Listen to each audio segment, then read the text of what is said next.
What's going on, guys? So, I have some good news. We almost hit 50 subscribers. Now, I know that ain't shit to some of y'all, but to me, it's kind of crazy because 2 months ago, I was at 17 subscribers. Now I'm at 49. So, doesn't seem a lot, but to everybody who has subscribed already, just know that it really does mean a lot. Like I said, I want to do this for as long as I can, as long as I'm breathing, and I'm trying to make politics a career. And speaking on politics and political news on YouTube is one of the things that I would love to do. Not as a living per se, but as a side career. So it just means a lot. Thank you to everybody who subscribed so far. But now that we gotten that out of the way, I got a special treat for you guys.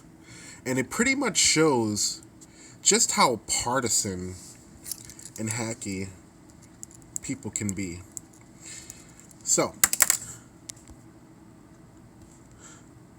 transsexual Satanist anarchist whose slogan is "Fuck the Police" wins GOP nomination for New Hampshire County Sheriff. This is her. So, a transsexual Satanist anarchist has nabbed the Republican nomination in the sheriff's race of a New Hampshire county while running with the campaign slogan, "Fuck the Police." Aria DiMezzo, a libertarian, said in a blog post that totally oblivious citizens wouldn't have voted for her if they had researched the candidates on the ballot. Aria DiMezzo has won the Republican nomination for the sheriff's seat of the New Hampshire county. And this is her, like I said. Her again. You feel betrayed. You may even be wondering how the party that you believed in could do something like this, but odds are you're blaming me. DiMezzo wrote. DiMezzo, the high priestess of the Reformed Satanic Church, said she's running for the law enforcement position to oppose the reckless partisan electoral system that allowed her to become the Republican nominee. More than 4,000 people went into the voting booth on September 8th this week, and they all filled in the circle by name despite knowing absolutely nothing about the person they were nominating to the most powerful law enforcement position in the county, DiMezzo wrote. She added, "The system that let you down by allowing me, the freaking transsexual Satanist anarchist, be your sheriff candidate is the same system I'm attacking. I'm sorry, and I know it hurts to hear, but that system is a lie."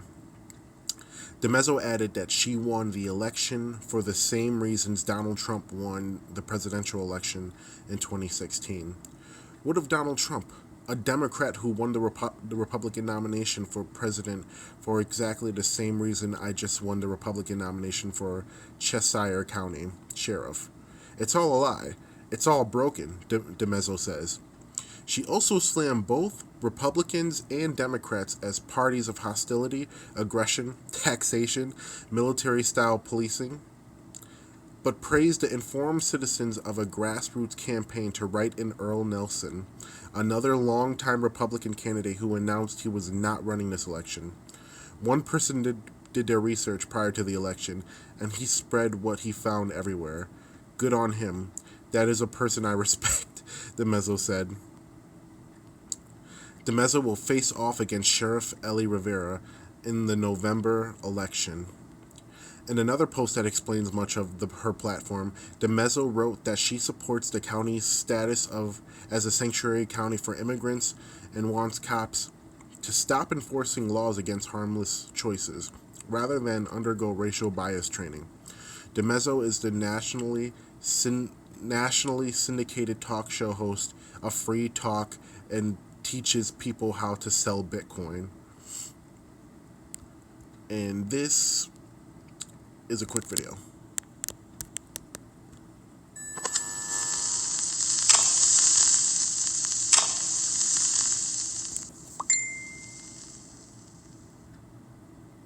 Hi, I'm Aria DiMezzo, and I'm running for councilor for Ward 2. Now, a lot of people are going to come in here and talk about their campaign promises and all the fancy little visions they have for the city of Keene that they want you to help them make real by voting for them. I don't care about that, and you probably don't either. I'm not going to talk at you about what my various campaign ideas are. You can go to eattherich.keene.com if you're really curious about that.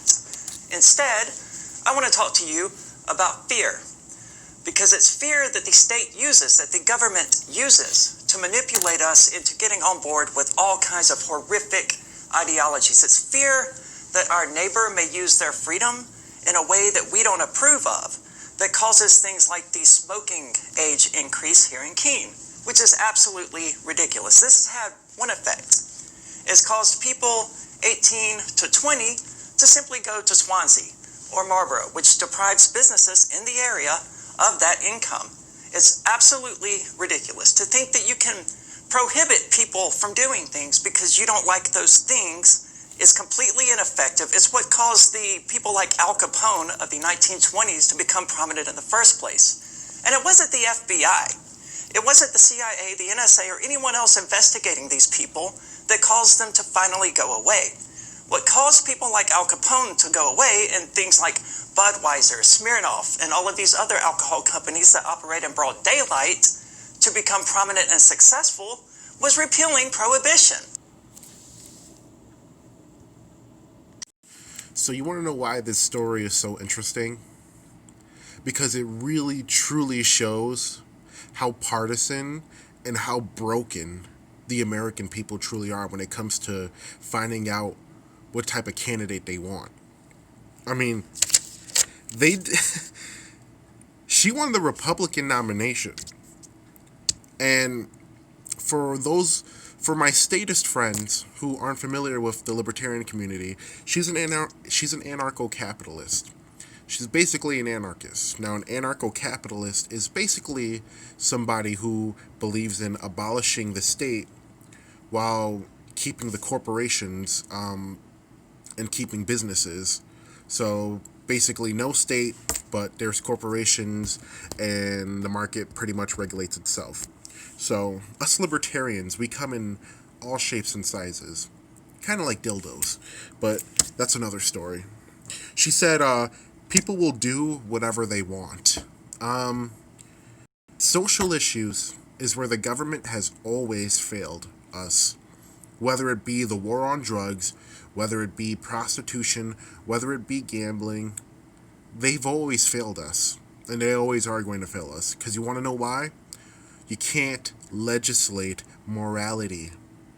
And, all the authoritarians on the left or the right, regardless of who you are, whether a Democrat or Republican, you want abortion banned, you want heroin banned, well, guess what? That shit's still gonna happen. And in fact, when you ban it, you make things much more worse. I mean, she brought up Al Capone and prohibition. I mean, we banned alcohol. All you did was give the power to gangs. That's what's going on right now with the drug cartels in South America. All we're doing is just giving them the power. In fact, last year, around this time actually, there was a battle between the Mexican government and Al Chapo's gang. Guess who won? Al Chapo's gang. And Al Chapo's son was apparently in jail or prison or whatever, and that's where they fought. And once the Mexican cartel won, they had to release El Chapo's son. So, banning social issues is where the government is always going to fail. Because at the end of the day, liberty is going to be amongst us, whether it's legal or not. And, like I said, all you do is just make the issue worse. I mean, just look at South America with abortions. They have abortion pills ready on the spot, and millions of people still get abortions. The war on drugs. I just did a story on this. Statistically speaking, if we take all the statistics from 2018, you have 4 million people who were arrested for marijuana and 6 million people who have been arrested for drug possession alone since Donald Trump has taken office. So it's just not going to work. Militarization. Now, here's where I disagree with her. She just. I could be wrong. She said that she doesn't want the cops to do their job. If she's talking in the sense of them blindly enforcing the law, hell yeah, I'm with her. If she's talking about like not having them do anything at all, then no, obviously not. But she said will not legislate anything. Yeah, I mean she's a libertarian. She's not going to legislate anything.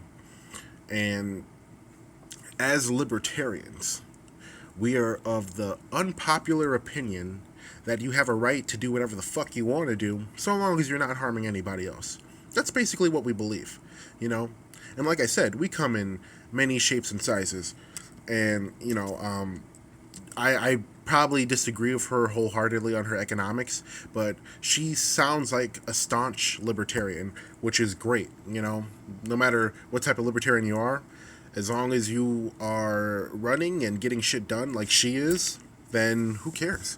And what she brings up, and she hits home hard with this and mentions it a lot. Donald Trump.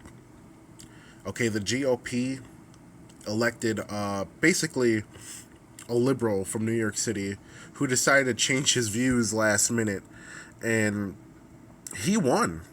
He won. He was before Donald Trump. Well, before the 2016 election, there was some sort of sophistication and some sort of what do you call it?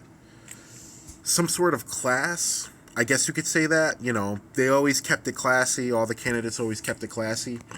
Donald Trump, whether you love him or hate him, you have to agree that he knows how to talk to the crowd, and he knows exactly how to get to the average American's head.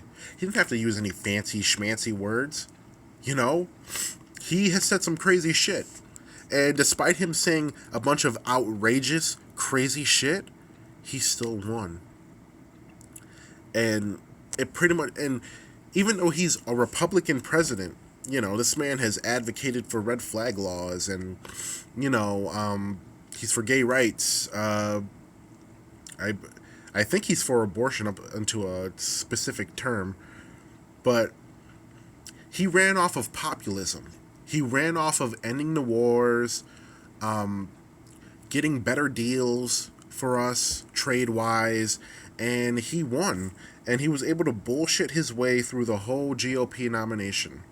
So now we have, imagine, it's a cold day in hell when a Republican president is advocating for gun control.